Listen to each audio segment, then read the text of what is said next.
ওং অজ্ঞানতিমিরন্ধস্য জ্ঞানাঞ্জনশলাকয়া চক্ষুरुन्मीलितं येन তস্मै শ্রীগুরবে নমঃ। বাঞ্ছাকল্পতরুভ্যশ্চ কৃপাসিন্ধুভ্যেব চ পতিতানাং পাবনেভ্যো বৈষ্ণবেভ্যো নমো নমঃ। শ্রীকৃষ্ণ চৈতন্য প্রভু নিত্যানন্দ শ্রী অদ্বৈত গদাধর শিবাসাদি শ্রী গৌরভক্তবৃন্দ। হরে কৃষ্ণ কৃষ্ণ কৃষ্ণ হরে হরে, হরে রাম রাম রাম হরে হরে। আজকে শ্রীমন মহাপ্রভুর আবির্ভাব, দোলযাত্রা, হোলি উৎসব। তাৎপর্য: মহাপ্রভুর অতীব প্রিয় অপ্রাকৃত রসকবি শ্রী কবি কর্ণপুরের শ্রী আনন্দ বৃন্দাবন চম্পু, তার থেকে আমরা কিছু জানতে চেষ্টা করছি। নানা আভরণে অলঙ্কিত কৃষ্ণ হর্ষবর্ধিনী নিজ মহাভাব স্বরূপিণী শ্রীমতী রাধিকার এবং তাহারই কায়বুহর স্বরূপিণী ব্রজগোপীগণের দোললীলার প্রারম্ভে দোলমঞ্চে অধিষ্ঠিত হয়ে শ্রীমতী রাধিকার কুঞ্জে বসন্তকালে পূর্ণমাসী তিথিতে, যে তিথিটি অবলম্বন করে রসরাজ মহাভাব একতনু হয়ে শ্রী গৌরাঙ্গ বা শ্রী চৈতন্যরূপে শ্বেতদ্বীপস্থ শ্রী যোগপীঠে শ্রী জগন্নাথ মিশ্র ও শ্রী শচীমাতার দুলাল রূপে আবির্ভূত হন। কল্পবৃক্ষ পরিবৃত শ্রীমতী রাধিকার কুঞ্জে অগণিত পক্ষীগণের সুন্দর পূজনকারী, ময়ূরের নৃত্য, মৃগপাল এবং মৃদু মৃদু প্রবাহিত বায়ুর দ্বারা সেবিত। এখানে দেবাঙ্গনাগণও যে সমস্ত ঋষিগণা, দেবীগণা, শ্রুতিগণা বরপ্রাপ্ত হয়ে কন্যকা রূপে ব্রজে আবির্ভূত হয়ে রাসলীলায় যোগদানের সুযোগ লাভ করেছিল, সেই সমস্ত গোপীদেহধারী কুমারী চমৎকার বাদ্য নিবহ বাজতে বাজতে দোলমঞ্চে স্থিত রাধা গোবিন্দের আনন্দ বিধানে নিত্যরত হন। কেউ কেউ দোলমঞ্চে দোলন দিতে শুরু করেন। শ্রীমতী রাধিকার কায়বুহ স্বরূপিণী, বিশেষ করে তার প্রিয় অষ্টসখী এবং তাদের সহচরীগণ রাধা গোবিন্দের আনন্দদায়ক নানা অলঙ্কারে ভূষিতা হয়ে এই দোলমঞ্চের চতুর্দিকে পরিবেষ্টিত হয়ে রাধা গোবিন্দের নানারূপ সেবায় ব্রতী হয়।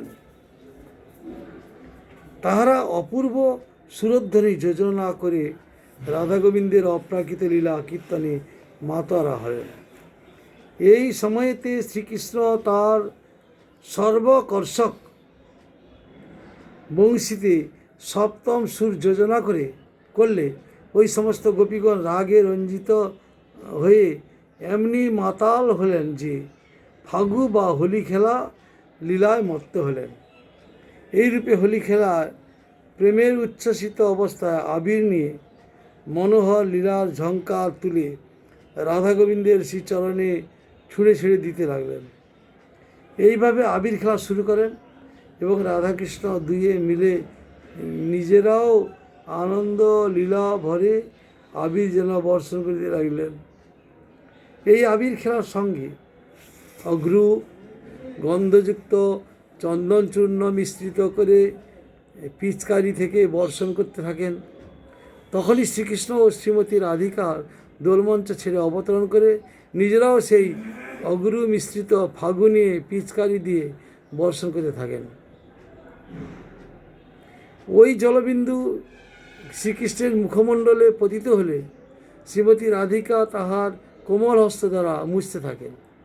শ্রীকৃষ্ণ গোপীগণের আরও আনন্দবর্ধনের জন্য চরম আনন্দে গোপীদের মধ্যে ওই হোলি খেলার প্রমত্ত হলেন। হোলি খেলায় ইহাতে হোলি খেলার চরম উৎকর্ষতা বিরাজ করতে থাকে। এই সকল শ্রী আনন্দ বৃন্দাবন চম্পুতে আছে। স্বয়ং ভগবান ব্রজেন্দ্র শ্রীকৃষ্ণ তার অপ্রাকৃত চারটি অসমর্থ মাধুর্য যথা রূপমাধুর্য, গুণমাধুর্য, বেণুমাধুর্য এবং লীলামাধুর্য, ইহার দ্বারা শ্রী সুখদেবের মতো আত্মীয়রামকে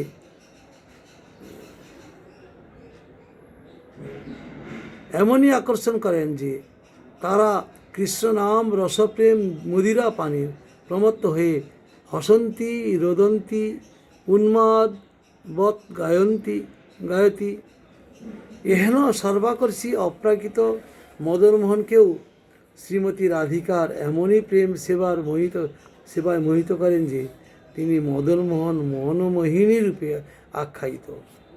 মাধুর্যলীলা বিগ্রহ শ্রীকৃষ্ণ শ্রীমতী রাধিকার অনুরূপ অপ্রাকৃত চমৎকারিতা পরিজ্ঞাত হইবার জন্যে রসরাজ মহাভাব একতনু হইল, অর্থাৎ রাধা ভাবদূতী সম্মিলিত হয়ে এই দোললীলা তিথিকে অবলম্বন করে সচিদুলাল গৌরহরি রূপে আবির্ভূত হলেন। দোললীলাকে অবলম্বন করে মহাপ্রভু সচিমায়ের গর্ভে আবির্ভূত হলেন নন্দ মহারাজের সঙ্গে যুক্ত হয়ে। আজ কি পরিতাপের বিষয়, রাধা গোবিন্দের এই অপ্রাকৃত লীলাটিকে কদর্য করে যেভাবে এই হোলি খেলা হইতেছে সেটা মানব সভ্যতার বিকাশের পরিপন্থী এবং চরম বর্বরতা পরিচয় দেওয়া হচ্ছে। তাই এই তিথিকে বিশেষ করে সিধা মায়াপুরে গৌরগত প্রাণ গৌড়ীয় ভক্তগণ বর্তমানে খোল করতাল মৃদঙ্গ কাঁসর প্রভৃতি বাদ্যের তালে তালে অপ্রাকৃত কৃষ্ণনাম মহামন্ত্র প্রেমামৃত পানে মদমত্ত ও মুখর হয়ে নৃত্যগীতের মাধ্যমে তিথিটিকে পালন করে আসছেন।